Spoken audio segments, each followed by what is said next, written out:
ثاقب صاحب زه تا نه یو پوښتنه دغه ځای کې کوم وبخښئ دا ټرمپ ته چې زه حاجي صاحب وایم په دې خبره او په دې جرم ما منیسئ دا زما خبره نه ده دا د برادر خبره ده زه د برادر نقل کول کوم او که تاسې وایاست چې نه ده د برادر خبره راولئ برادر دلته لایف ته راولئ ثاقب صاحب ګوره تا خو اول ویل چې ما سره حج ته تللی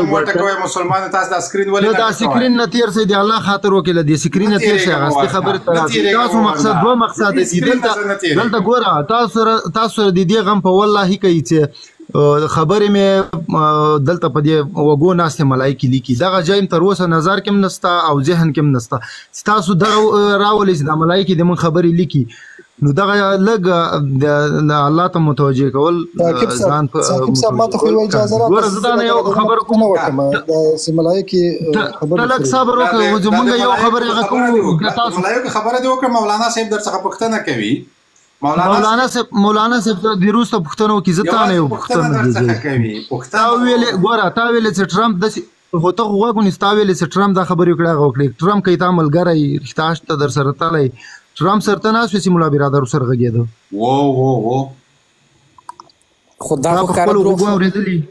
زه د برادر او د ټرمپ ترمنځ د مکالمې ترجمان زه وم ښه تا په خپلو غوږو اورېدلي دې ته اوس ګوره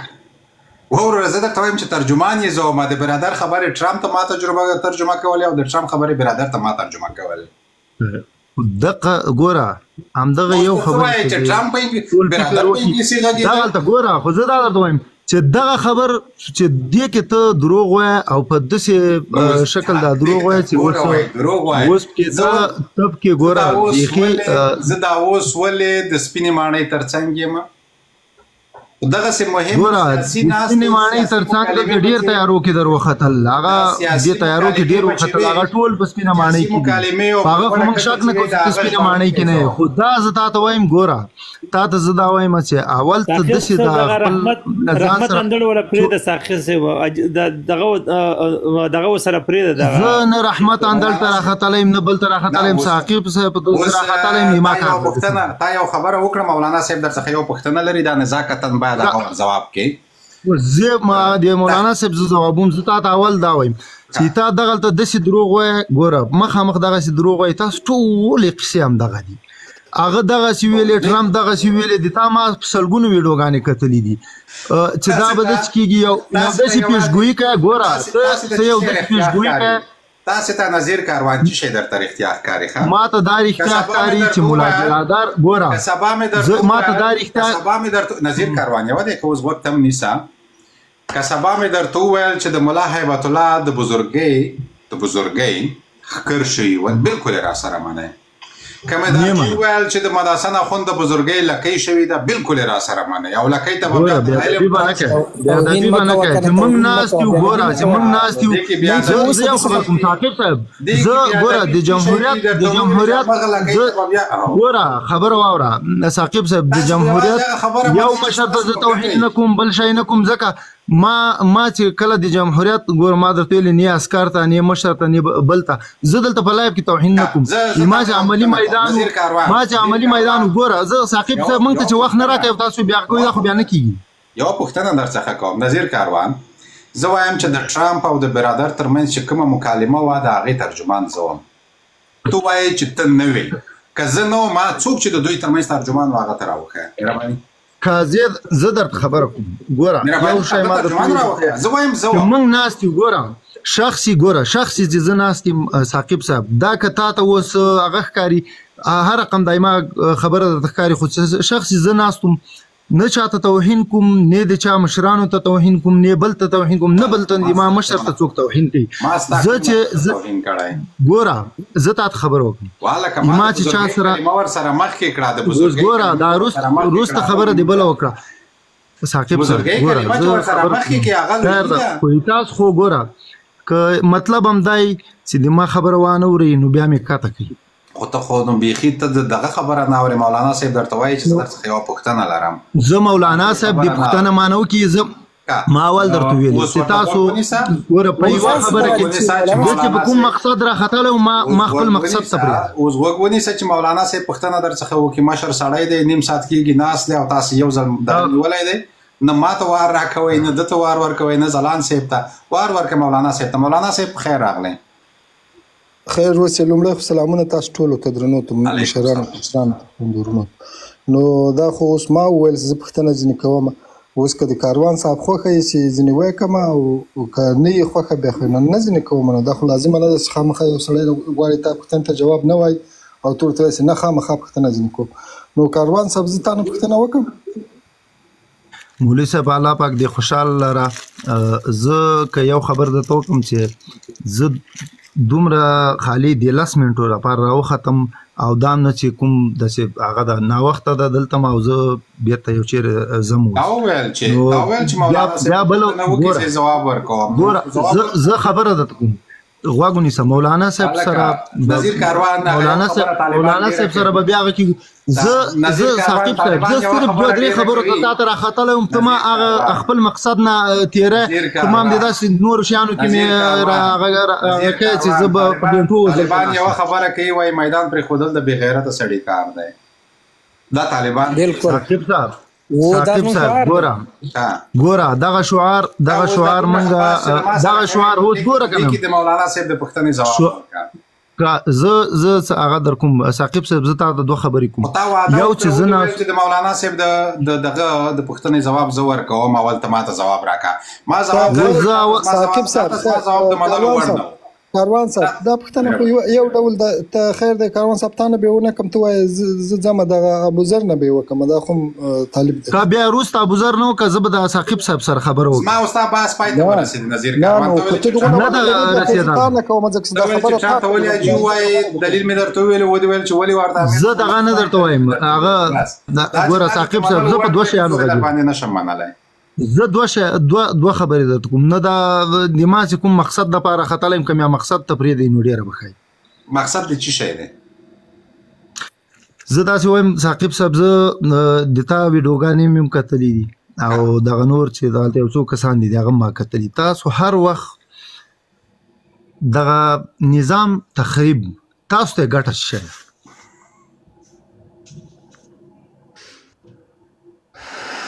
د نظام تخریب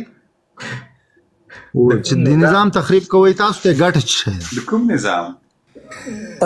تخریب خو نشي کولی خو هسې غږېږي ورپسې. نه د کوم نظام تخریب خو نظام د چېرته رسېدلی دا زمونږ د نظام مونږ ورته نظام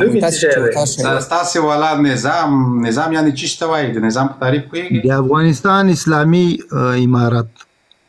دې په تخریب کې د تاسو ګټه څه شی ده؟ له دغه نشي کولی وروره هسې غږېږي. ابوذر یوه دقیقه د خدای روی ته وګوره. نظیر کاروان دا د امارت د قانون یوه نسخه خو راته وښیه. د قانون نسخه لري؟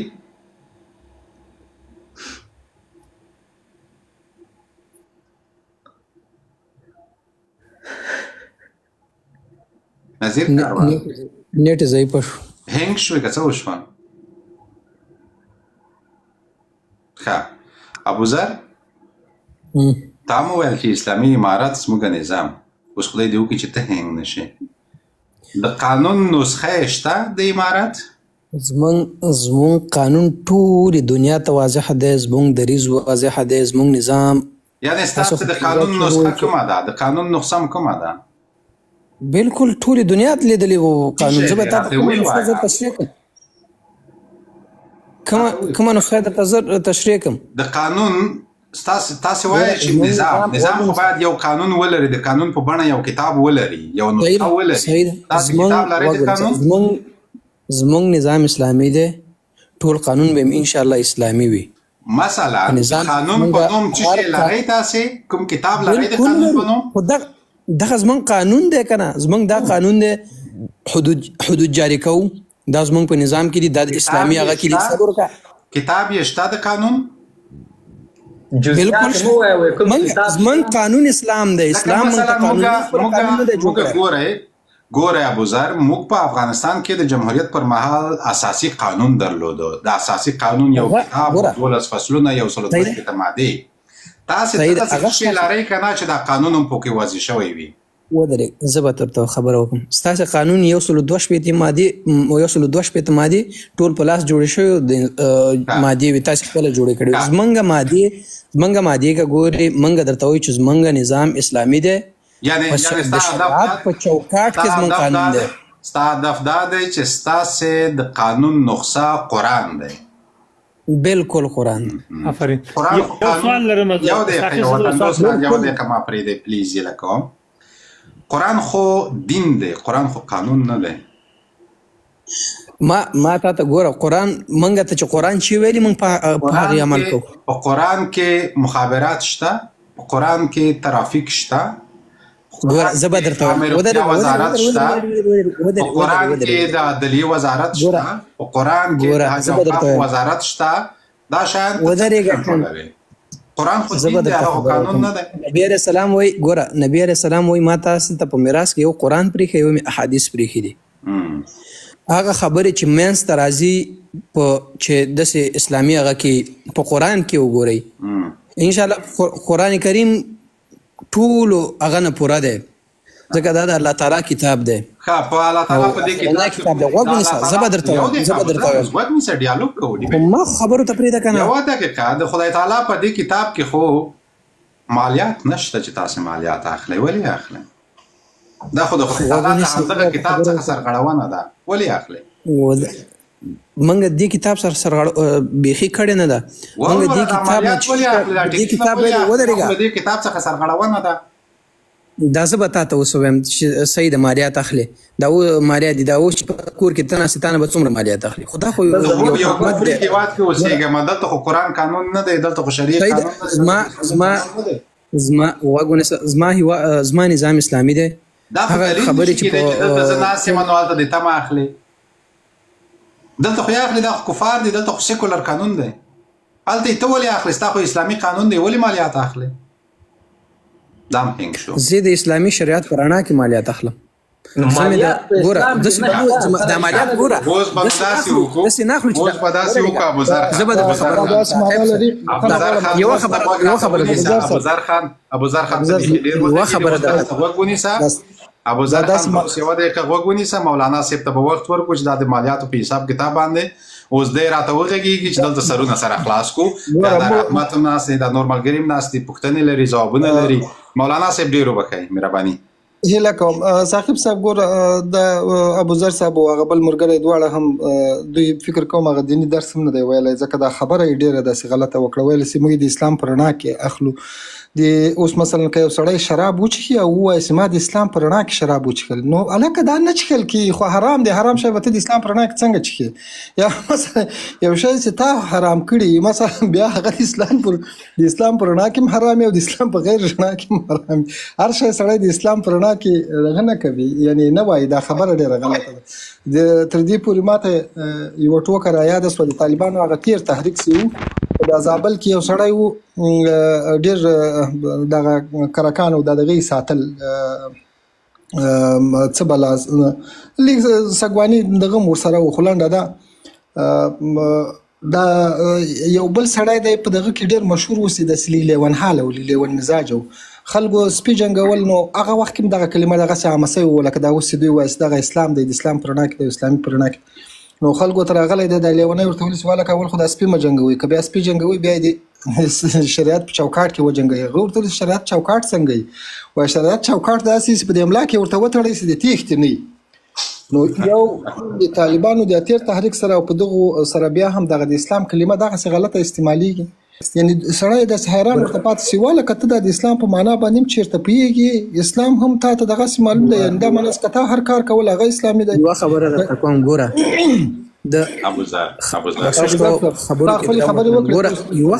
ابوذر خان دا خبرې ته غوږ نیسه که نه. ګوره یو خیر دی، دا یو عادت هم زده کړئ. دا نور ښه خلک یې، خو دا د خبرې د اورېدو هنر هم درکې پیدا کوي چې اورېدونکي هم شي، یوازې غږېدونکي نه، اورېدونکي هم شي. جناب مولانا صاحب مهرباني. نو ما مطلب دا دی چې دغه د اسلام کلمه د خلکو هسې اورېدلې ده. یعنی له هر شي سره کې اسلام پیوسته کو، بس پیوسته کو. له هر شي سره کې اسلام وتړل کې وای تړل. هند اسلام له نوم نه دغسې ګټه خو هم سړی نشي اخیستی. یو شی چې اسلام حرام کړي که نه، ګوره یا دغه بیچارهګانو ته خو هغه شی هم نه دی ورمعلوم سي یو شی اجتهادا مناسب وي یعنی په اسلام کې حرام نه علماء اجتهاد کړی منع کړي ویل چې دغه شی دغه وخت لپاره مناسب نه دی کنه هغه حرام نه دی هغه منع دی مثلا ډېر لکه دا اوس دی دغه لکه دا اوس دوی دی نجونو د تعلیم لپاره د طالبان و توجیه کوي هغه دا وایي چې د موږ امیر منع کړی دی کنه په باوجود چې دوی خو نه د حرمت خو نه ثابت وایي چې امیر منع کړی دی او د امیر امر منل واجب دی کنه یعنی امیر حرامولای نسی حتی رسول الله صلی الله علیه و سلم یو شی حرامولای نسی دا د قران کریم صریح حیات یا ایها النبی لما تحرم ما احل الله لك ولی هغه څه حرامه صلی الله تعالی ته حلال کړی دي حلال او حرام یوازې د الله تعالی کار دی نبی کریم صلی الله علیه وسلم مبین دی هغه موږ تاسو ته بیانوي هغه شی چې د نبی کریم صلی الله علیه وسلم په احادیثو کې مناظم راځي هغه حرام هغه وحی ورته سوی یعنی هغه خدای نه دی خدای رسول پیغمبر دی هغه ته وحی کوي یعنی لځان هغه خبره نه کوي ما مطلب دا دی چې د اسلام لټک سره دومره بې باکی د خلکو را شروع کړي دا چې هر سړی را ولاړ سي بس د اسلام په چوکاټ کې اوس په دې خبره باندې سړی ګناهګاریږي سړی وایي مثلا یو حرام کار یا وایي د اسلام په چوکاټ کې کوم اوس که زه زر یو بل مولانا سي په ډېرې بخښنې سره دا د ډالرو اړوند بحث کېده چې د جمهوریت پر مهال ډالر حلال ول روا ناروا ول اوس حلال شول سره د دې چې دوی ته چې دا کمې پیسې ور روانې دي دا د شرابخانو د کاسینو د ډانس کلبونو ټیکسونه دي د امریکا دا دوی یو بل دلیل وایي دا دلیل یعنی د منلو وړ دی چې دا دوی کوم دلیل وایي دوی وایي چې امریکا باندې دا یو خدا چې زموږ کلنګ دی پرې هغه رالیږي او دویم وایي دا وایي موږ ډالر نه مصرفوو موږ ډالر افغانیو ته اړوو بیا په افغانیو معاشات هم ورکوو په افغانیو دغه کوو هم خو لومړی خو بیا هم ډالر مصرف کړو دا لکه دغه یو د پاکستان په ټولنه یا په سوسایټي باندې یو فلم جوړ شوی دی دغه د بول په نامه باندې بهترینه هغه ټولنه تشریح کړې ده په هغه کې دغه ملا صاحب د پاشخانو پیسې راوړي بیا یې پریمنځي او توی کې په جیب کې پسې واچوي کنه دا اوس یو اسې بانه هیله ده کنه زه دغه ټوله کیسه زه ښیم دا هر شی چې تر دې لمخه سي طالب تحریم کړي وو او اوس حلالي یعنی دا اوس غلطه خبره ده یو ورسته یو شی حرام وګڼي بیا بیرته حلالي دا حلال او حرام خو تا کار نه ده نه دي تا دي خوشي کار ده او نه ما البته اجتهادي مسائل هغه علماء کې اجتهاد کوي د وخت لپاره منع کوي په یو زمان کې منع په بل زمان کې نه منع په یو جغرافیه کې منع په بل جغرافیه کې نه منع یعنی نه علماء وايي فتوا تر زمان او مکان پوري تغییر کوي دیغه دا ټخیږي په کوم یو دا ابو ذر مایک خلاص دی ابو ذر د خدای خاطر وکړه یا ټخیږي مې د مایک بس تک مسلمان زه به خینه ټخیدلم نه مې ابو ذر زه په خدای باور وکړه تر څلورمې درجه پورې دغه درس مو ویلې کدا اوس نوبت تر کوم اوس په کفریات پسې وغږی څه کوي ورغوګونی سره کوم خبره وای کنه بس زبا یاري غوګ درته ونیسم نور ذات څه کوي خپل موږ به دا بحث وکړو تاسو بحث ما ولا نیم ساعت غوګونی وکړه ما دغه محمل بحث تر اوسه پورې غوګ نیولې خو بس مجبور ور ساقب صاحب په دغه باندې ناس احترام باندې ناس دغه څه وای کسیم کول ما ساقب صاحب مطلب دا دی کنه یو فتوا تر زمان او مکان پورې فرق کوي هغه په اوغو شانو کې نسی هغه واضح حرام یا واضح حلال یو د نبی کریم صلی الله علیه وسلم دا حدیث چې الحلال بین والحرام بین حلال ډیر ښکاره دی او حرام هم ډیر ښکاره دی بین نه دی بین په عربي لغت کې بین دی مبالغه صيغه ده مبالغه دا معنی نه دی بین ښکاره ډیر ښکاره وای ډیر نو یو شی چې ډیر ښکاري چې حلال هم ډیر ښکاري او حرام هم ډیر ښکاري زه به 1400 کاله وروسته ولې په حرام او حلال بحث کوم معلومه خبره ده چې دا حرام او حلال نه دي دا اجتهادي مسائل دي اجتهادي مسائل له زمان او له مکان او له جغرافیه او له دې سره تفاوت کوي ما حتی دغه د اسلامي نړۍ یو لوی مفتي تیر شوی دی ما دغه نوم لا یاد وتلی د لغنه چې بچا کوم د دینی مسلې پښتنه کوله هغه به د دې ځای پښتنه مجنه کوله سالکه ته د کوم ځای کنه یعنی چې هغه ځکه فتوا له زمان او له مکان سره متفاوته ده لنډه دا زه راځم بیرته دغه خپل خبره ته چې اجتهادي مسائل هغه د منی خبره کېدای شي چې یو ځای منه سي یو ځای بیرته نسی منه یو وخت منه سي یو وخت بیرته نسی منه اما د یو شی د یو واضح حرام شي هغه حلالېدای نسی هغه کته ضروري وایي کته ضروري دا وایي چې دا په اسلامي چوکاټ کوم لکه مخکې دغه خبره کړې و دغه د دوی ویان څه نومېږي په دغه کې دی ډاکټر صاحب څه شی نومېږي ډاکټر صاحب حنفي صاحب په قطر کې اوس دغه شو هغه د اسرائیلو په اړه باندې څه خبره کړې وه ما همدا خبره پسې لیکلې وه نیمردک هغه د اسرائیلو په اړه باندې څه خبره کړې وه ما همداسې خبره پسې کړې ما همدا خبره ورته کړې وه چې وسړی نو یو سړی به ووایي چې د شرابو د بوتل په بیخ باندې به ور ولیکي چې اسلامي شراب نو دا اسلامي شراب کېږي نه کېږي یو سړی به ووایي چې زه دغه شراب چې دی یا د خنزیر غوښه چې دا په اسلامي طریقه خورم یا دا زه په دیني طریقه خورم لکه دا هسې هر څونه طریقې ورته راوباسي دا دیني کېدی نشي او نه دا حرامېدی دوی یو دوه کاره کړي دي کابل کې بوش مارکیټ باندې هم لیکلي دي اسلامي مارکیټ بوش مارکیټ اسلامي مارکیټ ته واړو او کابل باغوش هم اسلامي باغوش ته واړو نو لري نه ده چې شراب مراب دا شاید هم اسلامي ته واړي نو ثاقب صاحب د بحث هغه اصلي خبره تر راځم مو د طالبانو په اړه نه په مجموع کې وایو چې دین یا د اسلام یوازې ټکی نه د سپیشپ سی بسته نو هغه به اسلامي کېږي اسلام یو مفهوم دی اسلام اصول دی اسلام عقیده دی اسلام باورونه دي د اسلام هغه د منظم چوکاټ پروت دی د نورو ادیانو په خلاف باندې د اسلام داسې ټیکس بوک پروت دی داسې کتاب پروت دی چې هیڅ مسلماني او غیر مسلماني په دغه ورډ کې شک نه لري چې حتی دا یو لغت هم بدلی او دغه د ډیرو خلکو کوشش وکړو غیر مسلمانانو هم کوشش وکړو کفارو هم کوشش وکړو حتی د قران کریم یو لفظ تبدیل کې نيسي تبدیلولای د قران کریم دغه حفاظت او د ساتنه دغه ولاړ تر دغه ځای پورې سالم را رسیدل د دې په خاطر باندې الله جل وعلا شانه د حفاظت ذمہواری اخیست دغه الله جل وعلا شانه فرمایلی دی بسم الله الرحمن الرحيم انا نزلنا الذكر وانا له لحافظون موږ د قران کریم ذکر قران دی موږ د قران کریم نازل کړی دی او موږ حفاظت کوو خوندیتوب دې موږ په لاس کې دی نو تر دغه 1400 کال اوس تر اوسه پورې په یو ټکی په یو زور او په یو زیر کې فرق نه کوي تر اوسه پورې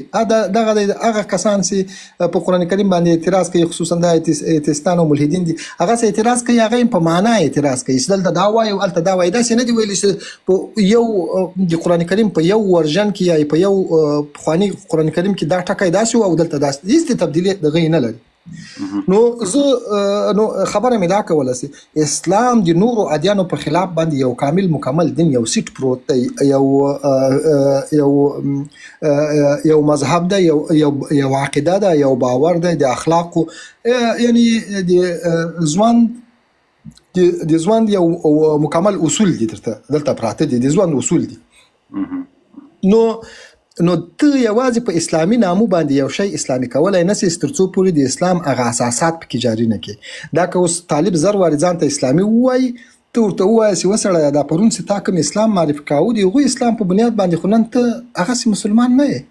پرون تا دغه امریکایان محارب کافر بلل محارب کافر دې ته ویل کېږي هغه تعریف هم دوی کړی و د فقهاو د استاد یاسر هغه خبره اوس هم شته دی هغه وایي کوم کافر سي په ټوله نه په اسلامي نړۍ کې له یو مسلمان هیواد سره په جګړه هغه ته محارب کافر دی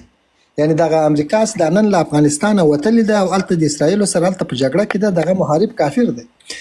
نو اسلام محارب کافر سي بیا د خپل وای اسلام محارب کافر سره براشدار شنه کوي بیا شراب نه ور سره کوي اخستل پلور بنه ور سره کوي لغوي سره بروابط نه جوړي سول خو به خنه ور سره کوي تا دایمي سول ور سره تل غنه د رسمیت تقاضا لري دا نن ناری او چیغې د جوړی کړي دی وایي امریکا باندې لازمه ده چې ما پر رسمیت و پیژنستان اگزه صاحب لاړ هغه خو لګ روشن فکر و پدې کې کنه هغه ویل وای په امریکا باندې واجب او لازمه ده چې موږ پر رسمیت و پیژنې وسره کته مسلمان نو په دې خبره ته شرمېږي څنګه نه په دې خبره ولې ته مخ خولي نسو په دې خبره ولې ته په دې خبره ولې ته په خپل روایت باندې په خنه کې خو دا خو د بوتلان کرخه د خپل روایت باندې راکاږي ته خو د شل کاله جګړه په همدغه روایت باندې وکړسته د امریکا محارب کافر دی او افغانستان ته راغلي دی او دغه د اسلام دښمنان دي او زه به تر هغو پورې ورسره جنګېږم تر څو پورې په ما کې سای ولکه نن بیا دې وویل چې ما نړۍ په افغانستان کې ما ته کړه نن بېرته مرزغلي ورته وایي چې وروره زه د مرستې غواړم او ما باید په رسمیت باندې وپېژنې او ما ته باید پلانکۍ پیسې هم راپرېږدي او پلانکۍ داسې وکړي نو اسلام یو اسلام داسې شی نه دی چې په حلال او په حرام کې دی 1400 کال بعد ورسته اندړ کینی او تعویل دی کې وروره دغه شی ولا حلال دی او دغه شی حرام دی وروره حرام او حلال ډیر واضح معلوم په اجتهادي مسایلو کې د وخت له ضرورت سره هغه خبره بکی نو تر پرونه پورې یو شی حرام نن بیا نسی حلال دی تر پرونه پورې په کومه فتوا باندې تاک یو څوک وزل نن بیا هغه نسی دغه کېدای دا نن دغه ویلي وو که نه د طالبانو ویاند طاهر شاه نن ویلي وو چې دغه دی چې دا خلک دي د افغانان دي که دغه مشران دي په دغه کې د پاکستان لخوا دغه نه کوي بخښنه غواړم درځي دا اګزیکټ ورډ درته ووایم چې دغسې لیکلي دي که نه ډېره بخښنه غواړم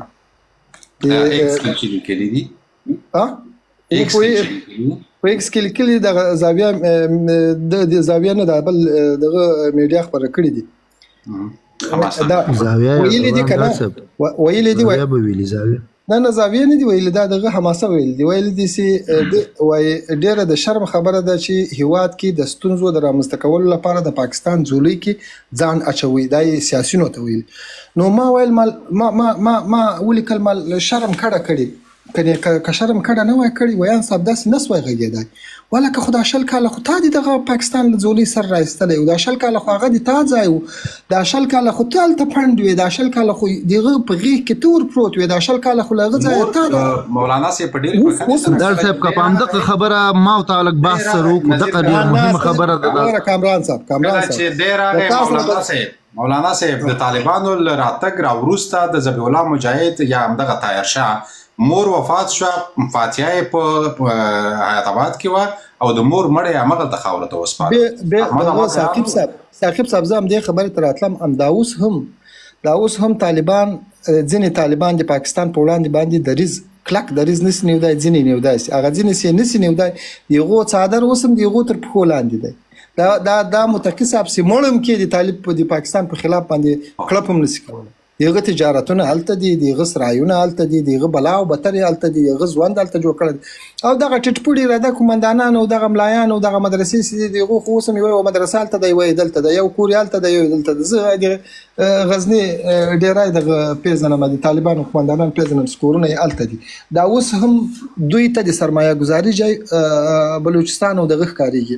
پیښور او بلوچستان او اسلام آباد دغه جدي سرمایه گذاري او دغه ورته ښکاریږي لکه دلته د جمهوریت خاینانو ته چې هغه پیسې به پیدا کړي او اسلام آباد ته به زغلولې دا عین هماغه خلک نو زه وایم چې وسړیه دا نو اوس کومه معنا ده چې تر پرونه پورې د پاکستان نه راتګ جرم نه و شرم نه و د پاکستان په ځولۍ کې ځان اچول نه و نن بیا د پاکستان په ځولۍ کې ځان اچول وسړیه دا ته نیابتي ډله وې دا 20 کاله هلته پراته وې دا 20 کاله د هغه ځای نه د افغانستان منافع او د افغانستان زیربناوې د ګډولې له هغه ځای نه راتلې نن بل چاته دغه خبره نشي کولی یوه دوهمه خبره ده کله چې تا کومه فتوا د ځان په یو چا په خلاف باندې ورکړي نن هغه فتوا د تا په خلاف باندې استعمالېږي مثلا دغه د ځانمرګو فتوا موږ هغه وخت ورته سواله که دا ځانمرګ دا مه کوئ دا حرام دی خو د ګڼې ګوڼې په ځایونو کې د عامو خلکو ترمنځ په مساجدو کې دی نن په دې باندې ورسېدو چې دا ځانمرګ دا حرام دی او دا خوارج دی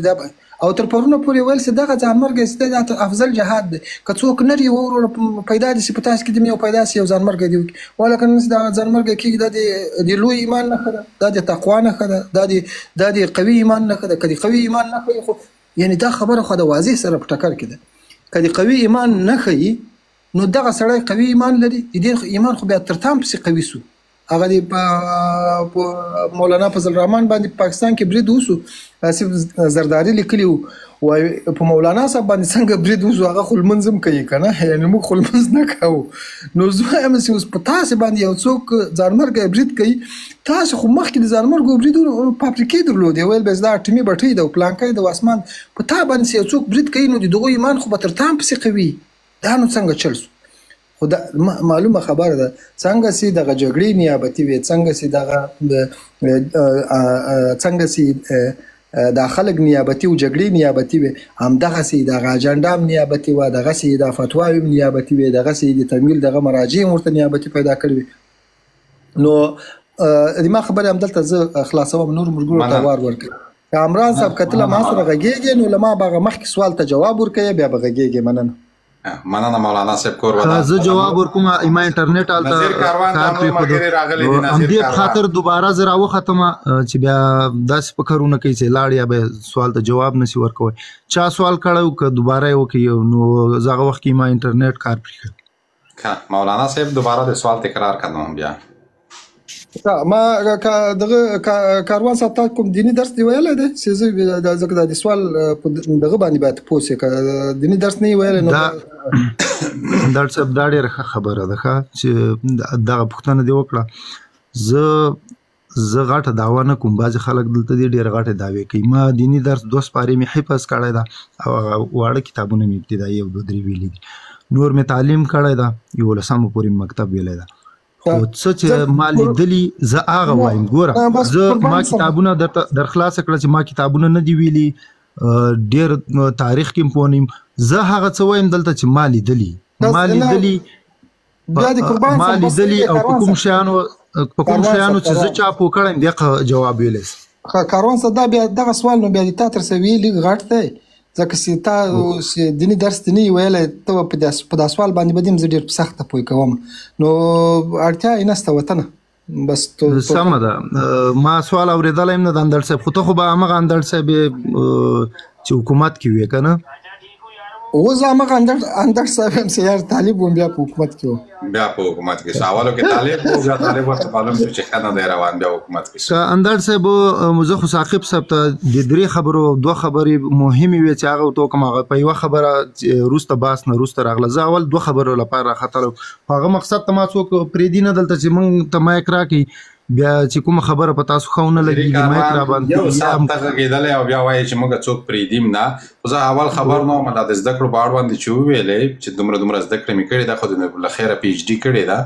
راتلونکي کې. نه پی ایچ ډي مې نه ده کړې. ما درته ویلې چې زیاته خبرونه کوم هغه شی باید څوک ووایي حقایق ووایي. ما اول هغه هم دا د تا ته مې ویلې چې د علومو اکاډمۍ خدای دې پورې خیره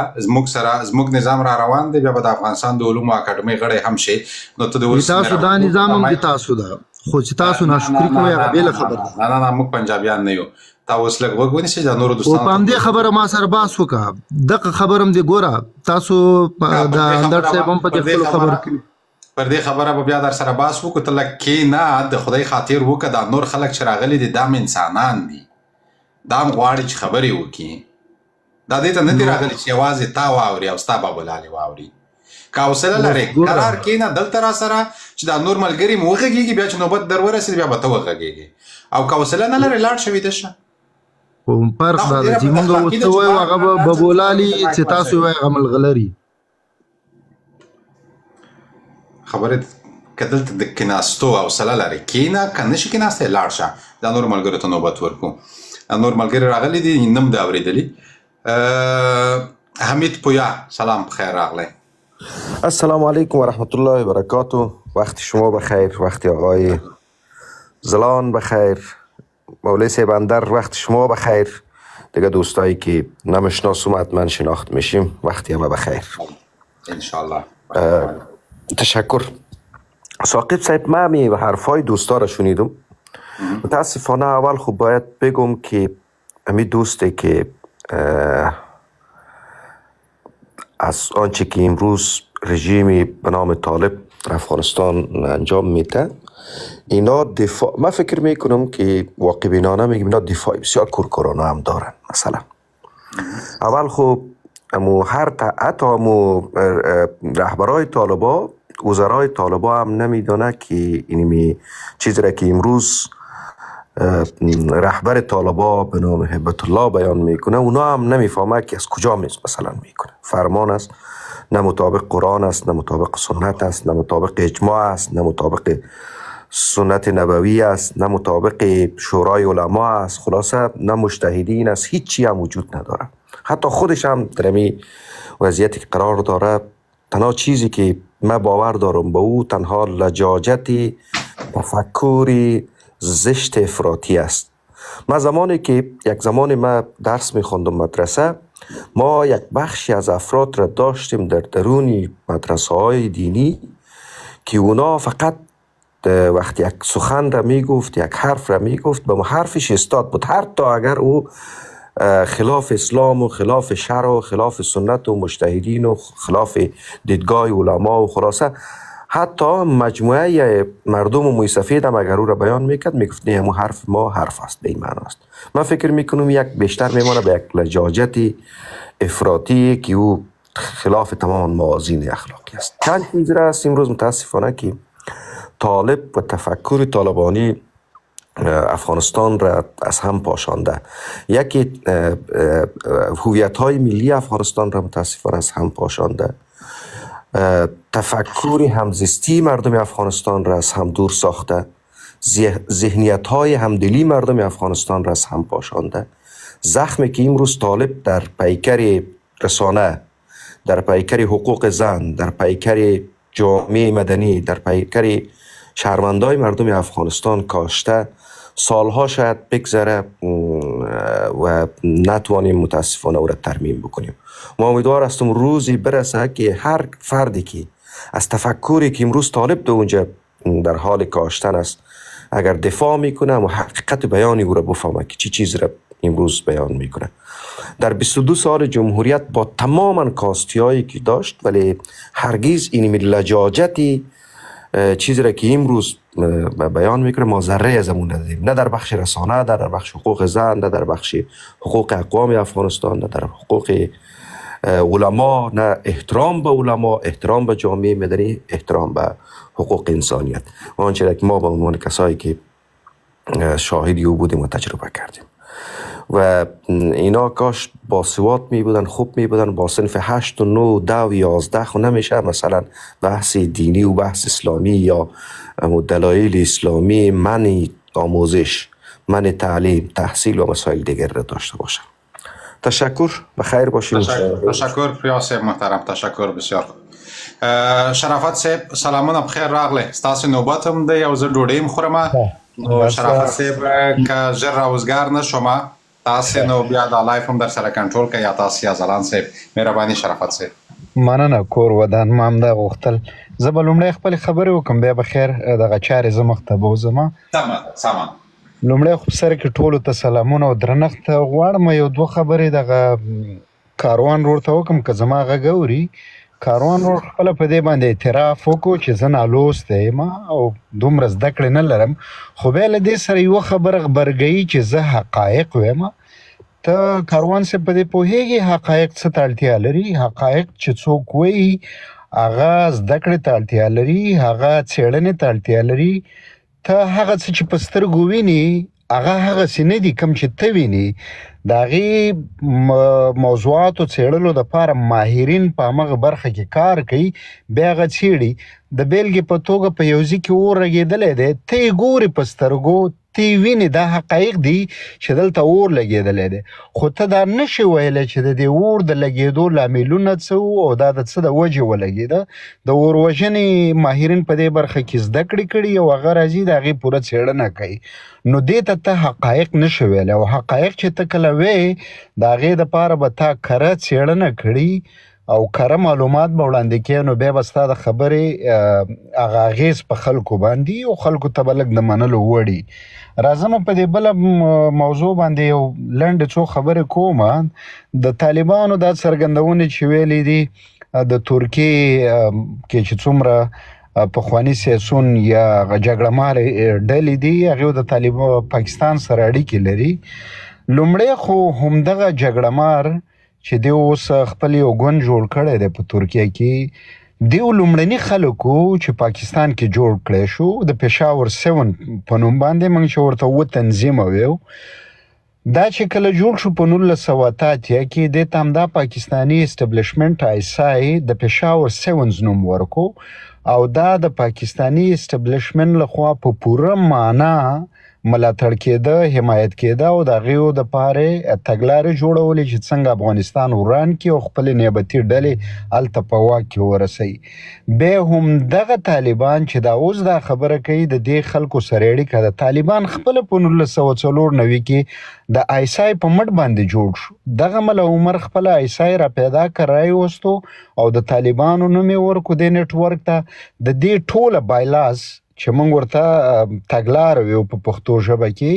دا تګلاره د طالبانو خپله ایسا جوړه کړله او دیو ته طالبانو نوم ورکړه. راغله هغه څه چې د مجاهدینو نه دیو تمه درلوده چې دیو به د نیابتي ډلې په توګه هغه د دیو هغه ستراتیجیک ډپ پالیسۍ هغې موخو ته به ورسیږي، هغه څه ونه لیده، ځکه چې همدغه اووه تنظیمونه په خپلو کې یو بل باندې حملې اله ګوله او هلته داخلي امنیت هم خراب کو. د پاکستان هغه کمې موخې چې وې هغه پاتې شوې. د دیو له منځه وړلو دپاره په 1994 کې طالبان جوړ کړله. بیا راغله په 1996 کې په واک کې ورسول. په بشپړه توګه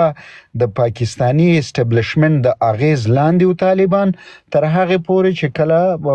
امریکا راغله. بیا وروسته 20 کاله هم دیو د پاکستان په کمپونو کې په نظامی اډو کې، او دا نظامی اډې په وزیرستان کې وي. دا د کونړ سره په د ډیورنډ په کرخه د باجوړ په سیمه کې وي. اندرل صاحب شاید بلدي ځکه دیو همغې وخت کې معلومات راټولول. د سکاوټ په سیمه کې خپله سکاوټ د دیو نظامی اډه وه، هلته د طالبانو او د لیکې په اوږدو کې په ټولو چوڼیو کې د پاکستاني چوڼیو کې دیو به طالبان روزله او رالیږل به. یعنې تر اوسه پورې موږ دا نشو ویلی چې 20 کاله دیو هلته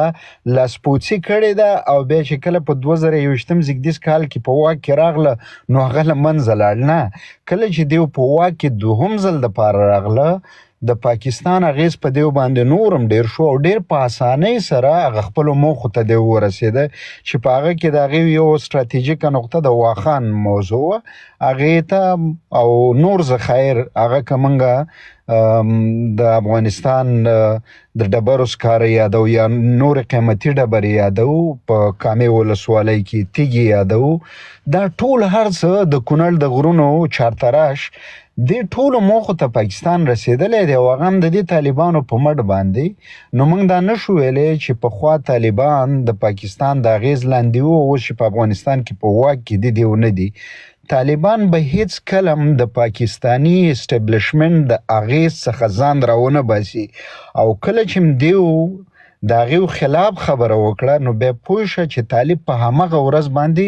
له منځه وړل کیږي. طالبانو به هیڅ کله د ملي ارزښتونو خبره نه کړې په افغانستان کې. تاسې به هیڅ کله نه یې اورېدلی چې دیو د ارضي تمامیت خبره دلته کړي او که کم طالب راپورته شوی هم دی او دا خبره کړې هم ده هغه ترو شوی دی، له منځه وړی دی او یا جیل ته اچولی دی. د هغې د جملې نه یو عبدالسلام ضعیف ولې د طالبانو په ډله کې دا واک ته نه دی رسېدلی. دا د پاکستاني اسټبلیشمنټ لومړنی شرط و چې دغه سړی چې دی خپل کتاب کې د پاکستان د ظلمونو په اړه باندې لیکلي دي زموږ خلاف، په دغې وجه به دا په واک کې نه پرېږدی. ګنې دا یو ډیپلوماټیک شخصیت و، په پاکستان کې سفیر و په لومړیو دورو کې د طالبانو. نو خبره دلته زه په دې کې راټولومه پاکستان اغیز په طالبانو یا په نورو جنگي ډلو باندې دا یو ډول دی، خو د دیو تګلارې جدا جدا دي. اوس د طالبانو موضوع ده دغه نورې ډلې پاکستان ته ځي او د پاکستان څخه د مالي مرستو یا د نورو د جګړو راوړلو غوښتنه او د ملاتړ غوښتنه کوي. دا که نن طالب دی سبا د دې په ځای بل الټرنیټیو راولي او په همدغه ځای کې واک ته رسوي. پاکستان ته ستراتیجیک ډپ پالیسي مهمه ده او پاکستان ته خپلې سیاسي موخې او هغو دپاره ملي ارزښتونه مهم دي. هغه که د طالب په مټ باندې رامنځته کوي یا یې لاسته راوړي یا د داعش په مټ باندې یا د نورو جنګي ډلو په مټ باندې، هغې ته مهمې همغه خپلې موخې دي. خلک افراد ورته مهم نه دي. طالب شاید سبا د منځه ویسي، لرې کې په پاکستان کې ځای هم ورنه کړي، په جوماتونو کې هم پرې نه دي، مدرسو کې هم پرې نه دي، خو د دې دپاره بیا داسې ډله جوړه کړي لکه څنګه چې په 1994 کې د مجاهدینو خلاف، یعنی د پاکستان باور په مجاهدینو باندې دومره ډیر او پاکستان په دې باور چې د همدې خلکو په مټ باندې به زما چې څومره موخې دي هغې ته به رسېږم، خو پاکستان ونه رسېده او د هغې خلاف یې طالب را جوړ کړو. نو پاکستان سره اوس هم تګلارې پرتې دي، ټینجبل پلانونه ورسره دي، هغه هر وخت راغستلی شي د طالب خلاف یې کاروي. مننه خالي، دغه لنډه تبصره مې کوله وبخښئ خبره اوږده شوله نوبت کدار چای مهرباني وکړئ شرافت صاحب زه غواړم مولوي صاحب ته یو پوښتنه کېدم چې دا ورباندې وغږېږي ځکه دا مخکې په دې بحث کې مولوي صاحب اورېده دا موضوع ذکر شوله چې دا او په دې ټولو بحثونو کې دا کار کېږي چې دغه د طالبانو پلویان چې دي یا د دوی دا کوم لاوډ سپیکرونه چې دي دوی ځان سره دغه د الحاد ټاپه او د نورې ټاپې ځان سره لري که په بحث کې دوی کله هم بې ځوابه کېږي یا یو شخص چې د دوی په مقابل کې ښه غږیږي دوی په مقابل کې استدلال کوي په هغه باندې د الحاد ټاپه ورباندې وهي د ډول ډول نورې ټاپې ورباندې وهي حتی شخصي کنځلې ورته کوي لکه دغه زه په ځانګړې توګه دغه د الحاد په موضوع باندې غواړم مولوي صاحب نظر واخلم چې د اسلامي پلوه آیا دا کار جایز دی چې یو څوک دی د طالب پلوی دی هغه د راجګ شي په نورو چا بل قسم مسلمان یي هغه نسلونه موږ افغانان ټول شکر مسلمانان یو په هغه باندې د الحاد ټاپه ولګوي چې ته ملحد یې او داسې تاسې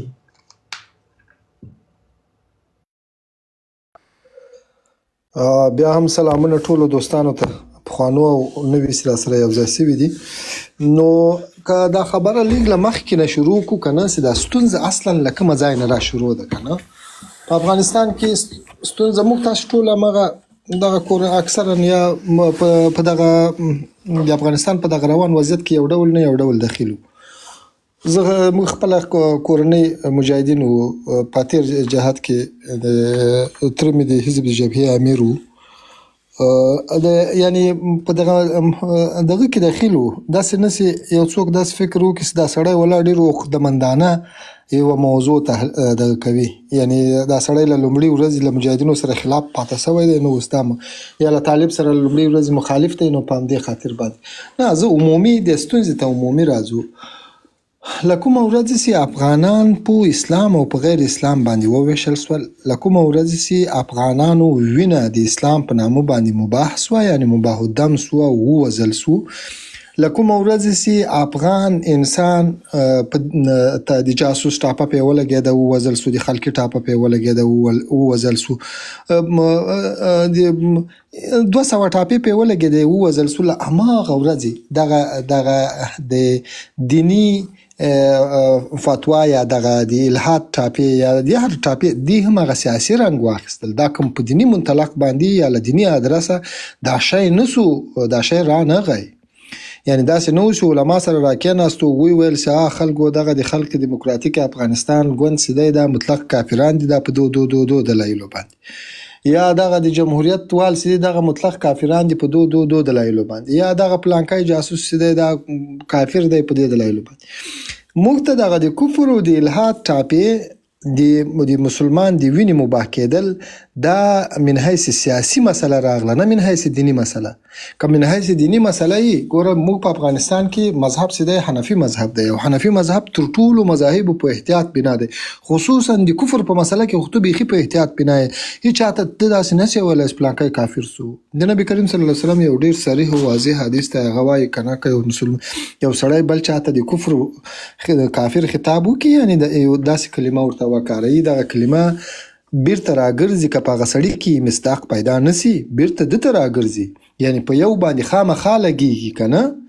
ځکه که هغه کافر نه وي نو تا خو یو مسلمان ته کافر وویل یعنی دا خو یو غټ لوی جرم دی دغه سړی چې دغه بل چا باندې د الحاد او د کفر ټاپې لګوي دی له دغه عاقبت نه ده خبر دی د دین له دغه اساس نه ده خبر چې زه دا بل چا ته کافر وایم یا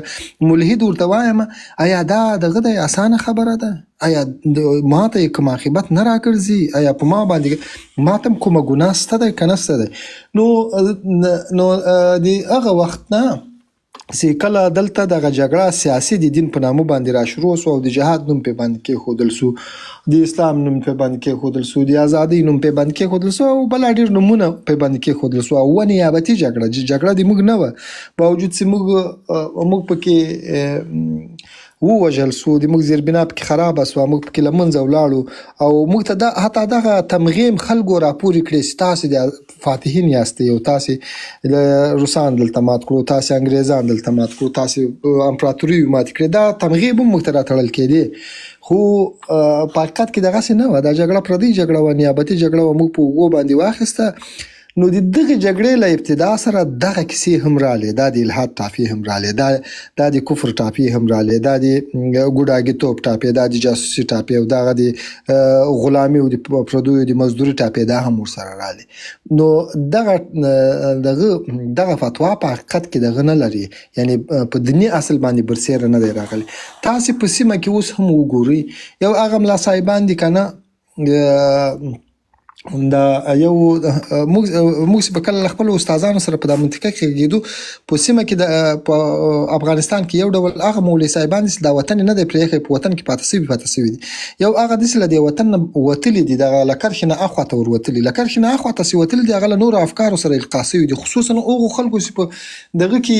په دغه استخباراتي مدرسو کې درس ویلی دی. زه د پاکستان مدرسې نه دي، ما درس پکې ویلی دی تر ډېره بریده زیله، او بل زه په همدې نصاب باندې ما دغه هم کړی دی، ما د مدرسو په نصاب باندې یا د مدرسو په داسې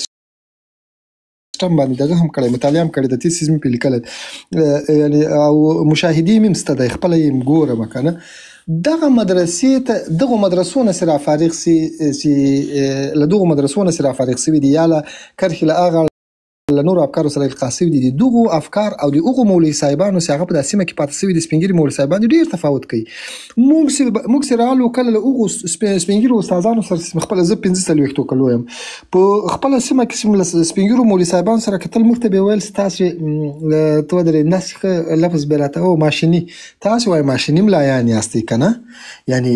نه په سیمه باندې پوهېږئ، نه په دې وضعیت باندې پوهېږئ. موږ به د ځینو ځکه موږ خو هم له دې وضعیت نه متاثره وو که نه، دا د بدعت فتواوې په هغه وخت کې خو دغه وې، دا د بدعت مسلې ډېرې وې، دا بدعت دی او دلته دغه دعا کول سنت او پلان کوي. په دې مسلو باندې موږ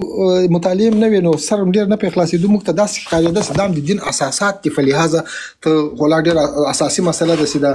له لمانځه وروسته دا دعا کوي که نه کوي، نو سره وروره هلته به خلکو یو په بل فتوا سره لګولې چې دا مشرک سو او دغه بدعتي سو. بیا چې به کله دغه مسله موږ له هغو مولوي صاحبانو نه پوښتنه وکړه چې هغه په وطن کې پاتې سوي وو، یعنې سپین ږیري مولوي صاحبان به هغوی ډېر هوښیار نظر درلودل نسبتا هغو ملایانو ته چې هغه د کرښې اخواته اوښتي وو، هغوی به په دغه افراط کې یو ډول نه یو ډول ککړ وو. نو د ما زه بیرته هغه دغه موضوع ته راګرځم، خپلې موضوع ته راګرځم. زه وایم چې هغه څوک چې په دغه سیاست کې چې دیني معلومات یې له دغه سیاست نه متاثره سوی نه وي او دین یې په خپل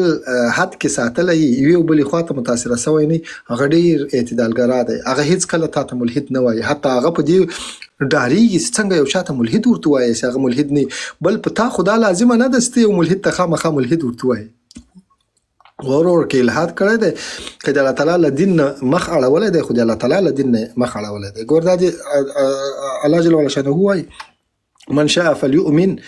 د چا چې اراده او خوښه کسي مسلمان دي سي، ومن شاء فلیکفر، څوک چا چې خوښه او اراده یې کافر دي سي. انا اعتدنا للکافرین نارا، موږ د کفارو لپاره اور جوړ کړی دی، یعنی کفارو ته جزا موږ ورکوو. وروره دغه د نن سبا طالب درته ولاړ دی وایي ما د کفارو لپاره اور جوړ کړی دی، ته ما د ملحد ټاپم دی په خپله در باندې ولګوي او اور هم ده درته جوړ کړی. وهلکه د خدای مسؤلیت پرېږده، خدای پاک ته یو سړي که د الله تعالی له دین نه مخ اړولی، الله تعالی به جزا ورکوي. په تا باندې یوازې دعوت دی، ته یې هغه لارې ته راوبوله، که مسلمان کېدو یو وارې ښه، که د اسلام دعوت در سره قبلاوو یو وارې ښه، که نه قبلاوو بیا ښه، نور د تا مسؤلیت ادا کېږي. د رسول الله صلی الله علیه وسلم هغه د دعوت اساس هم همدغه دی، د همدې لپاره دی چې دعوت الله به کوي. هغه دعوت الله کې در سره ومنل یو وارې ښه، که نه ته چاړو پې باندې نه سي ښودی، لا اکراه فی الدین، په دین کې جبر او دغه نشته دی، جبر او تسلط نشته دی چې ته به په خلکو باندې چاړو یې ښایي چې هلکه مسلمان سه اسلام راوړه که نه وزنم دي. هلکه که مسلمان کېږي یو وارې ښه، که نه مسلمان کېږي هغه ما خپل مسؤلیت ادا کړو، نور دا د الله نظام ده او د جزا م هغه ورکوي، سزا م هغه ورکوي، که ښه ژوند ورکوي م هغه ورکوي، که بد ژوند ورکوي م هغه ورکوي. که دغه د ټولې دنیا مسلمانانو او کفار الله تعالی جنت ته بوځي، تا څه پې کمیږي، او که دوزخ ته بوځي تا څه پې کمیږي. یعنې د تا دی نه، ته خپله د الله تعالی د دغو ټولو کائناتو کې یوه ډېره کوچنۍ ذره یې. تاسې دومره نیت تنګ دی، تاسې دومره زړه تنګ دی، تاسې دومره یو ته یو خپل افغان ورور نسې زغملی په د الحاد ټاپې پې لګوي د دې په ځای چې ته ټاپې پې لګوي ته باید خفه سوی وای چې دا سړی ولې ملحد سوی که رښتیا هم دی ملحد یعنې ته باید خفه سوی وای بیا خصوصا د یو دیني عالم په حیث باندې یو دیني ملا په حیث باندې د یو دیني طالب العلم په حیث باندې چې ته د دین دعوه کوي او د اسلامي نظام او د اسلامي امارت دعوه کوي ته باید خفه سوی وای خو د طالب له راتګ سره دلته د ملحدین زیات سو اتستان په خدای زیات سو یعنې دغه موږ تاسو وینو چې دلته ښکاره چیغې وهي که نه چې وایي چې زه د طالب له راتګ سره دغه سو دلته ډېر خلک خو یې ښکاره نه وایي که نه هغه د یو لایف کې هغه یوه ښځه وایي ما د طالب له دغه سره اسلام پرېښو که څنګه یعنې زه وایم چې د دې په ځای باندې ته په یو بل چا باندې الحاد ټاپې ولګوې یو که څوک ملحد شوی ته باید د مسلمان په حیث پرې خفه سې چې ولې دا د الله تعالی له دومره واضح او ښکاره لارې له ښکاره دین نه له دغسې یو اخلاقي نظام نه یې څنګه مخ واړوو له دغسې یو صفا واضح دین نه یې څنګه مخ واړوو ته باید پرې خفه سې ته نور هم کوشش کوې دا طالبان د ما د ږیرې خریلو ته داسې خوشحاله دي زه به کله ږیره وخریم چې دوی ته دغه ور جوړه چې دغه د اندړ مې ږیره وخریل هر یو کوم یو کمنټ راته ولیکي چې له تا سره دا ږیره بده ښکارېږي والله که د دې په ځای باید ته خفه سوی وای که ما سره له ما سره دا ږیره ولې بده ښکاره سي که زه یې وخریم باید ته خفه سې چې وسړی خو ما دا ږیره مې وخریله دوی په زور ما دې ته تشویق کوي چې هلکه ته ږیره وخریې چې خلک بیا تا ته څوک ملا هم درته نه وایي او په دې حیثیت باندې هم درته قایل نه نو چې خبره ډېره طالبي نیسي دا طالبان بیچارهګان نه زه هر چاته وایم دا دین له طالب نه لرې تعریفوي دین یو د 1400 کاله کېږي را روان دی او طالبان د 1400 کلو په ډېره وروستۍ مقطع کې را پیدا شوي دي دین له دغو خلکو سره مه تړئ که تاسې له دین له دغو خلکو سره وتړئ بیا به سبا ورور بېدینه یاستئ ځکه چې دا یوه سیاسي ډله ده د خپلو اعمالو د خپلو کړنو لپاره خپلې کړنې په دین باندې تبریه کوي دا اوس یې دا اوس د نجونو د نه تعلیم مسله په دین باندې کومه تبریه کوي او وایي چې یعنې په خدای دا ټوله اسلامي نړۍ یوې خوا ترغړي دی بلې خوا ترغړي اوس دا ټول خلک په ناروا او په غلطه باندې روان دي یوازې ملا هیبت الله خوند او هغه څو شیخان چې ورسره دي هغه په صحیح باندې روان دي او دا ټول غوږ ورته نیولی نو دین تر یوې سیاسي ډلې پورې تړل په کار نه دی طالب دی وروره د مرشدي دی چې هغه د نظام دی نیولی دی کې په زور نیولی کې په سیاست نیولی کې د طالب کې د پاکستان په قدرت نیولی کې د امریکا په قدرت نیولی دی مرشدي دی نیولی دی ما که وزنې وروره دغه دی زه دا نه ورته وایم چې ما مه وزنه وروره که مې وزنې یوه ریښه که نن مې وزنې سبا مې وزنې دا نن مې لا ووزنه زه د ما د مرګ اختیار که له تا سره وي وروره زه بیخي انتظار مه راته کوه دا شی وروره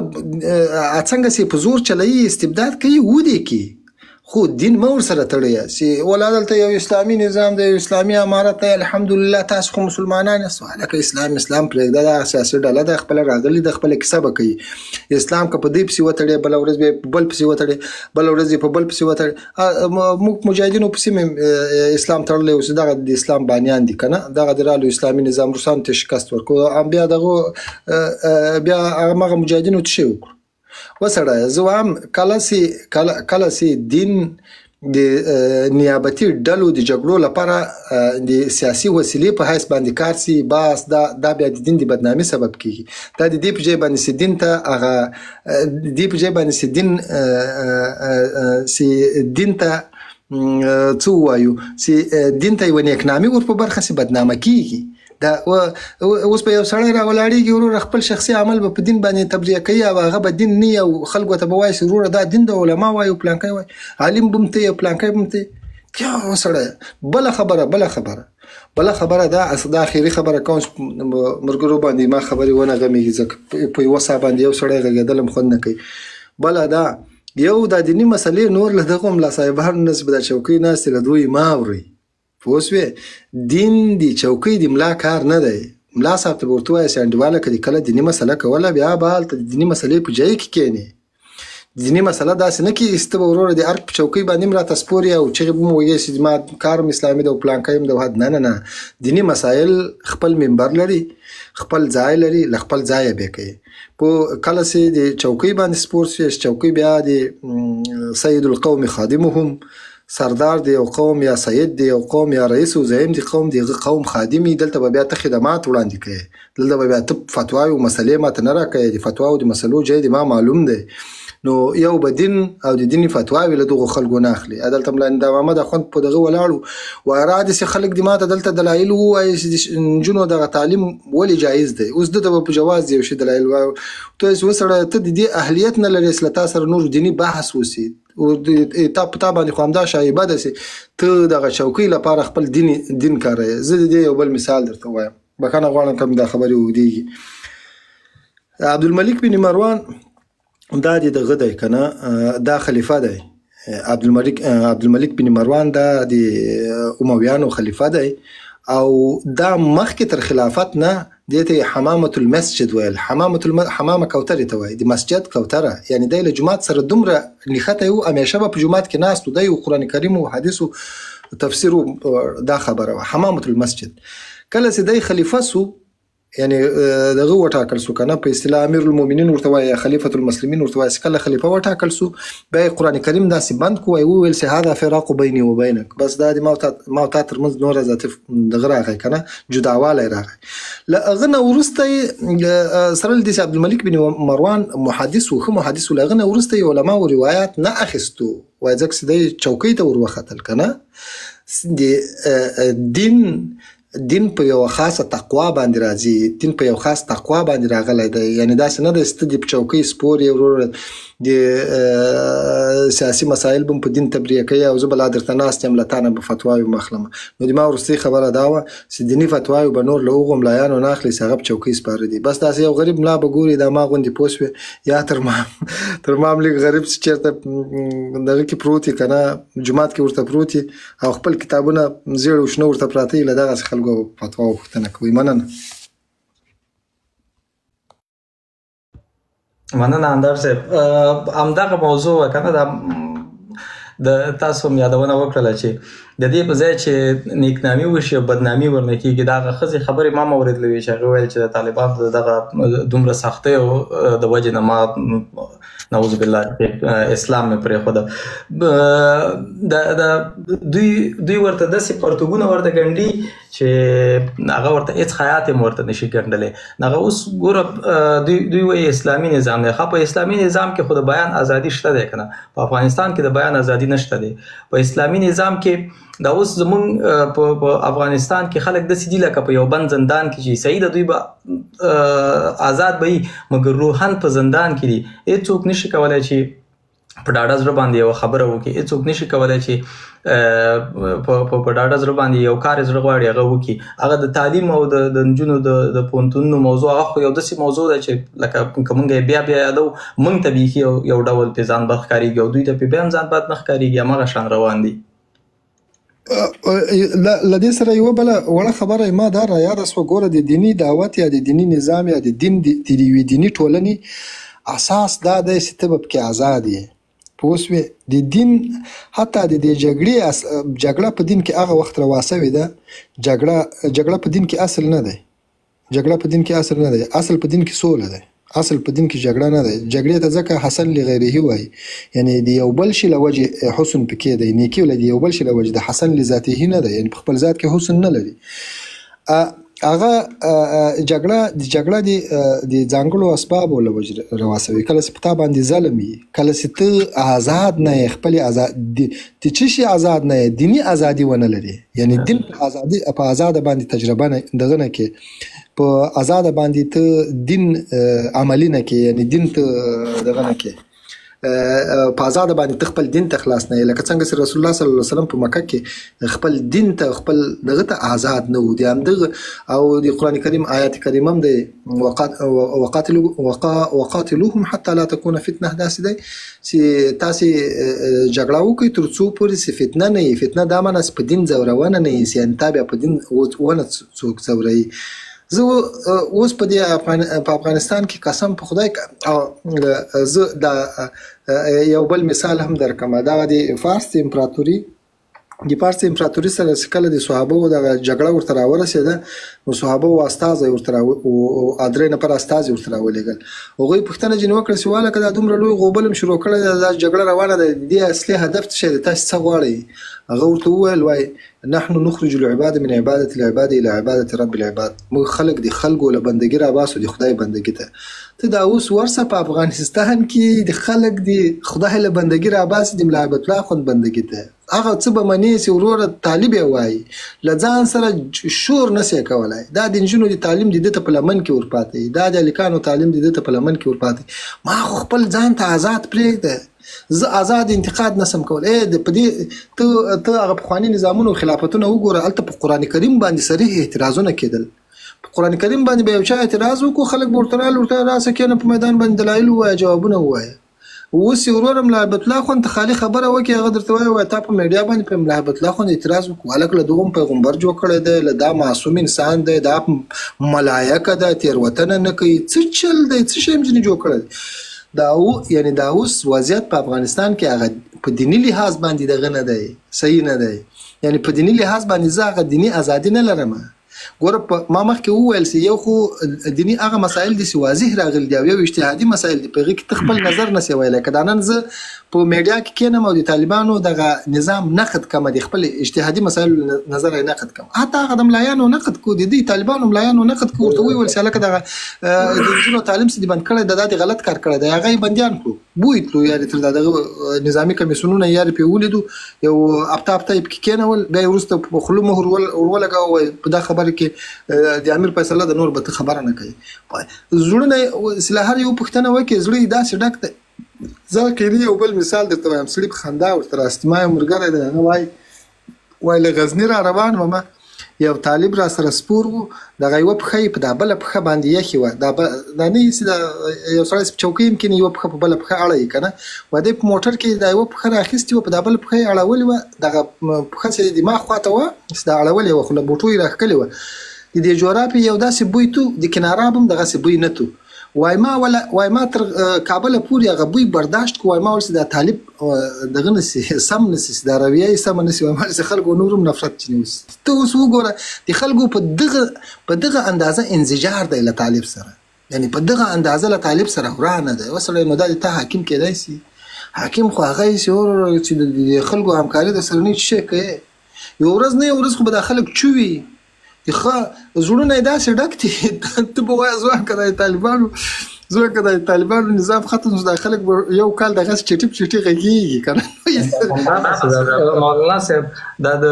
پخوا که ستاسو یادېږي د پاکستان د فوج پسې چا حتی د پاکستان کې په کوزه پښتونخوا کې چې زموږ یادېږي چا په خپل کور کې د دوی په خلاف باندې خبرې نه کولې داسې یو وخت یو ویر او ډار وه چې د خپل کور کې به هم چا خبرې کولې چې د فوج په خلاف باندې نو بل به ورته ویل چې مه کوه په دې باره کې خبرې مه کوه دا ښه نه ده جنجال ورنه جوړیږي اوس په افغانستان کې همدغسې یو حالت راغلی چې حتی خلک په کورونو کې په خپل کور کې په دې موضوع باندې خبرې نه کوي او ستاسو په خبره باندې زړونه یې داسې ډک دي چې بیخي هغه د صبر کاسې بیخي لبریزې شوي دي که خدای دې وکړي خدای دې وکړي چې دوی لاړ شي څه حالت وي په افغانستان کې کاروان صاحب شرافت صاحب تاسو یاستئ شرافت صاحب نشته کاروان صاحب تر څو چې ثاقب صاحب راځي مخکې تاسو یادونه وکړه ما دا پوښتنه هلته هم وکړله که نه تاسو ویل زه د 15 کالو ځواب وایم چې دغه 15 کاله زه په د دوی سره یم دې ډلې سره او کار ورسره کوم ما تا نه ډېرې 4-5 پوښتنې مې وکړلې هغه یوه خو تا وویل چې زما په دغه کې وخت کې نه وه زما تا نه دغه په روانو 3 کلونو کې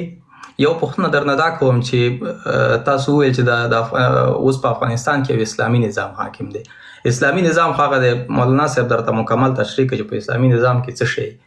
تاسو ولې دا خبره جواب راته دا مه راکوه چې تاسو سره خبرې خلاصې شي راځئ د نجونو په ښوونځیو باندې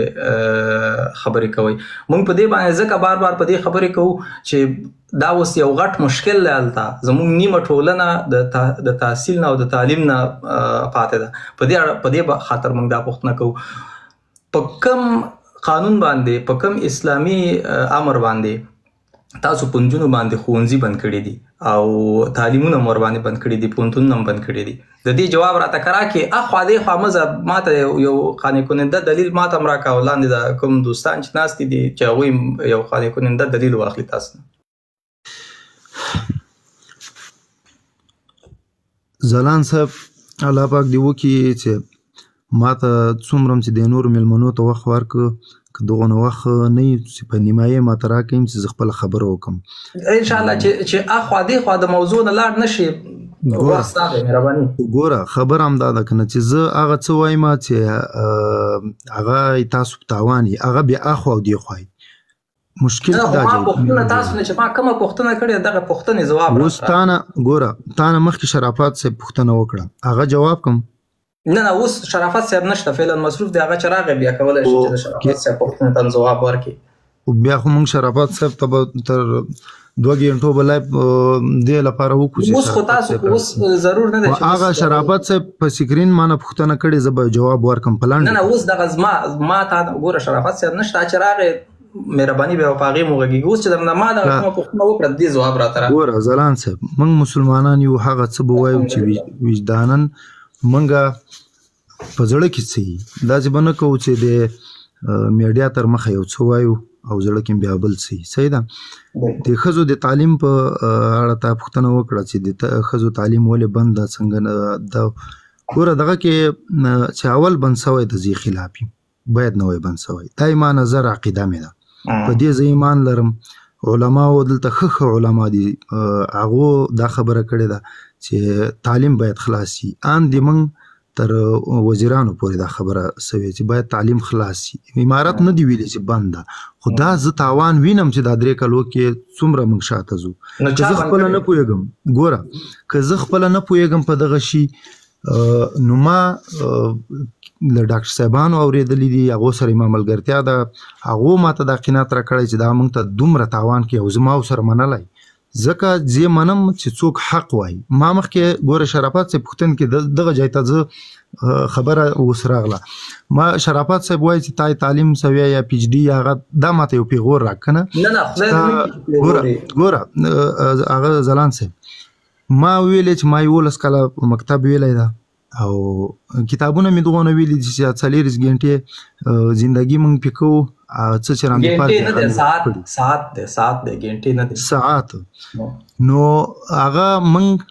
هغه زندگی په شریعت پابنده وکړو انشاءالله دغونه به پوهېږو. او نور که ما زیات تعلیم نه ده کړی په مال ته د خدای حکم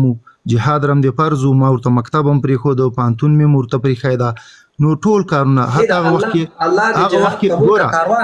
ځلان صاحب ډېره خبره وکړه یو شی ته ما لږ پرېږده دا زه خپله خبره تکمیل کړم کنه تا ګوره زه درته وایم چې اخوا دېخوا نه ځو 1-2 دقیقې تاسې وویل چې دا ډېر بد کار شوی دی او ته ورته خلاف یې ته نه غواړي او بله خبره دې دا وکړه ګوره ما خبرې دلته په هغه پرتې دي زه څه وایم هغه خبره امارت تاسو وی چې امارت نه دی بند کړي چې امارت نه دی بند کړي نو چا بند کړي دی هغه ادرس یې څوک دی. ځلان صاحب دا خو اوس ته هغه خبرې کوي دوباره ما داسې نه دی ویلي چې امارت نه ده بند کړی. صحیح ده دا خبره ما نه ده کړې و دا اوس دې وکړه واوره په خپله خبره نه پوهېږه. هغه مولوي صاحب ته خو به حق وایه علي مې ما دا خبره وکړه چې امارت نه ده بند کړی. دا لاندې والله کمې فکر سوی زه دلته په کمپیوټر 1500 ټول اورېدلی خو ګوره دا 400 کسان به بیا قضاوت وکړي چې ما وویلې که مې نه ویلې خو ما خپلې خبرې ته که پرېږدې چې زه خپله خبره وکړم په ما د الله حکم و چې زه جهاد وکړم. ما ورته په هغه وخت کې مدرسه هم پرېښوده ما ورته تعلیم هم پرېښی هر څه مې پرېښي هلته ما هم د فرض دا و چې زه د کافر مقابل کې ودرېږم زه مبارزه وکړم او مسلح مبارزه وکړم ځکه د خبرو کار نه و. که د خبرو کار وای د کافر په مقابل کې دا ټوله میډیا هر څه د دوی په تسلط کې د کافرانو. صحیح ده موږ نه خبرې ډېرې کوای سوې موږ ورسره موږ ته چې څه ضرور ګوره موږ ته چې څه ضرور موږ هغه وکړو. کاروان صاحب په ډېرې بخښنې سره زه نه غواړم چې ته ماته خپل شخصي تاریخ راته ووایې که نه مخینه دې نه زه شخصي نه درته وایم ما نه د شخصي ګوره ما نه هلته هغه شخصي هغه وکړه زه هم دې ته راځم. نه زما خو زه درته وایم چې دا خلک ډېر ناوخته دی دا 12 بجې دلته دي هلته افغانستان کې هم ډېر ناوخته دی زه وایم چې ما ته لنډ دغه ځواب راته راکړه. تاسو وویل چې دا امارت نه دی بند کړی. خیر زه دا تاسو نه دی ویلي خو هم ویل چې امارت نه دی بند کړی. زه وایم که چېرته ما داسې ویلې ځلان صاحب. ښه اوکې اوس راته ځواب راکړه چا بند کړی. همدا جواب در کوم. ګوره ما داسې خبره وکړه ځلان صاحب چې زه د دغه خبرې زه د یو مسلمان په حیث ما په شریعت له امیر سره بیعت کړی ده چې د شریعت خلاف مې تر څو نه یې پکې لیدلی. خپله د موږ عمراو همدا راته ویلي چې تر څو موږ په شریعت روانو تاسو به اطاعت کوئ. که له شریعت نه موږ خلاف سو د موږ اطاعت په تاسو نسته. دا مولوي صاحب ما هغه اورېدلې مسله مې اورېدلې د هغه مولوي صاحب ناست ده. اگر چې زه توهین نه کوم بل شی نه کوم چې د مولوي صاحب دغه هغه ته زه هېڅ قدر نه لرم ځکه چې مولوي صاحب خپله جهاد په پرځایانو جهاد یې نه و کړی په بله ډله کې ولاړو. خو دغه مسله به مولوي صاحب مخې هم تېره سوي که دا نه یې تېره سوي مولوي صاحب دی وایي ابن تیمیه رحمه الله وایي که زه د ما په سر قرآن شریف مې ایښی او زه د کافرو په ډله کې را روان وم نو اول ما ولئ. ګوره دلته دا مولوي صاحب سره له علمه په بله ډله کې ولاړو. مولوي صاحب مخکې یو څو خبرې وکړې. زه دا غواړم چې مولوي صاحب دې مهرباني وکړي د علماو سره د دای کینی د خبرې د علماو په مخ کې وکړي. دلته موږ امیان ناست تاسو ګوره باس تاسو ګوره تاسو حق تاسو ویل چې حق بوای کنه حق ته معیار تعلیم وټاکو. نه تعلیم یو مشکل دی یو اساسي مشکل دی چې تعلیم زه راځم دغه د نجونو خبرې نه په زه خو دې خو نه دغه اخوازي ورنه ګوره تاسو د حق ویلو ته معیار ډیالوګ کې ما سره ډیالوګ کې کاروان صاحب ته اوس وغږېږه ما درته وویل تا ځواب ما ته دې راکړه ولې ته هغلته بلې موضوع ته ځي بلې موضوع ته ځي اخوا دې خوا ځي که ووایي چې دغه چا بند کړی دی زه به هم چپ شم دا ټول به چپ شي موږ به اوکې دغه دې کس بند کړی دی بس کسې معلوم ځلان صاحب په بخښنې سره زه طرفت صاحب مهرباني تاسو نه وایئ زه ځکه لګیا وم. نه ما دا هر څه اورېدم په دې خاطر مداخله نه کوله. د هر ځل غوښتل وایي ما ته وخت راکوئ مداخله مه کوئ. تاسو ټولې خبرې ما اورېدې خو ما نزاکتن مایک نه خلاصو. ما د ده خبرې خلاص شي که چېرته دا د پوښتنې سره په لیکه روانې موږ مداخله نه کوو. د ځوابونه بیل دي. اوس ګوره شرافت صاحب زه به تا پوښتنې جواب درکړم که ماته اوس نه یو دقیقه لومړی زما خبرې ته غوږ ونیسه. زما پوښتنه له تا هیڅ وخت مطرح شوې نه ده. ما پوښتنه نه ده مطرح کړې له تا نه او نه مې تا ته ویلي دي چې ته یا ماسټر ډیګري نه لري یا بیچلر نه لري یا پی ایچ ډي نه لري. ما خالي د حقایقو د ویلو دپاره په معیار باندې خبرې وکړلې چې په هغې کې ته هم راتللې ځکه چې ته نالوستی او دا خبره ته خپله کې ما ستا د خبرې تایید وکړو. ما تا ته کوم پیغور نه دی درکړی او نه مې له تا کومه پوښتنه کړې